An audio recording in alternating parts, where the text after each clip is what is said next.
Hey everybody, it's Jason Blaha with Ice Cream Fitness here. Someone asked me a comment earlier this morning on the Ice Cream Fitness Facebook page. Is it possible for someone to keep all of their gains after a cycle, and how do you do so? And I'm going to address that for you guys today. But hold on, let me give you a bicep shot first.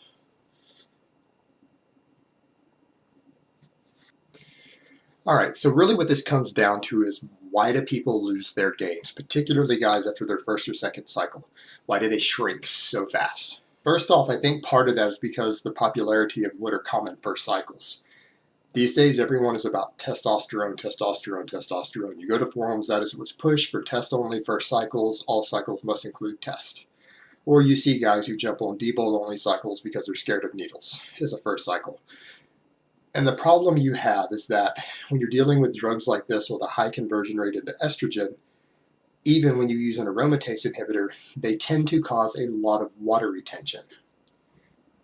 And oftentimes that water retention isn't just subcutaneous bloat, and sometimes that's controlled more and the intramuscular bloat isn't controlled, because these compounds tend to cause you to hold a lot of extra glycogen in your muscle tissue, which draws water in and it swells the muscle up, and it creates illusionary size.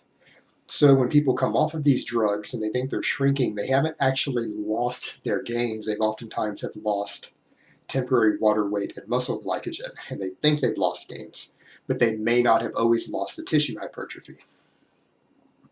So that's something to take into consideration, and when you look at what your individual stack is, you have to ask how much of what I'm gaining is water weight and how much of it is actual tissue hypertrophy. And if that is a concern for you, you can't psychologically handle the shrinking, you might want to shy away from using some of these compounds, or if you want to use test in your cycle, running it at an HRT only dose and running drugs that don't make you bloat so much, such as Boldenon, Anavar, Primobolan, Masteron, drugs like that to do most of your building. And I know guys are going to argue with me that Masteron doesn't build mass, and I'm going to call bullshit and tell you you guys are full of shit. You can build huge amounts of tissue hypertrophy off Masteron, you just don't gain a lot of weight while you're on it. All right, the next question is one of hormone balance, because one of the issues you see is that a lot of guys don't run PCT, or they don't do PCT correctly. And while a lot of really big guys cannot maintain their size at normal hormone levels, most guys after a first, second, or third cycle should be able to. And it's a matter of getting your hormones stable right, not running super long cycles of 19 NOR compounds, and getting your post-cycle therapy right, or in the case of a lot of guys, and this comes down to personal choices, of doing different bridging methods, which I will cover in later videos, in order to keep hormone levels elevated slightly and keep you anti-catabolic. But you need to address that, and if you don't do a proper PCT or some sort of bridging method, or there is a very, very high chance you're going to lose some of your gains, if not all of your gains. The next thing we come down to is having a strength base and basic training and nutrition knowledge. If you don't know how to get big naturally, odds are you're not going to be able to stay big when you come off. And when I first got into all of this, all of the old timers used to tell us things like, if you can't bench 300, squat 400, and deadlift 500, you have no business using gear. That if you use gear before that, you're a weak pussy looking for a shortcut, that you haven't paid your dues yet. And that's what we were told, and this current generation seems to have lost sight of that.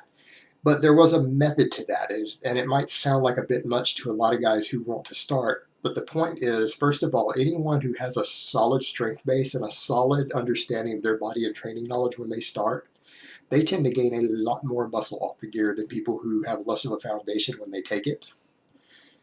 And they hold on to their size easier when they come off.